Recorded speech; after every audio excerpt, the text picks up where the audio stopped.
कागज पावन करशील तू भक्तांसाठी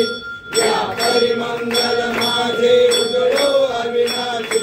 सद्भावे शरण आलो तुझ्या चरणाशी जय देव जय देव जय जय परमेशा अंबरीश वरदा तुझा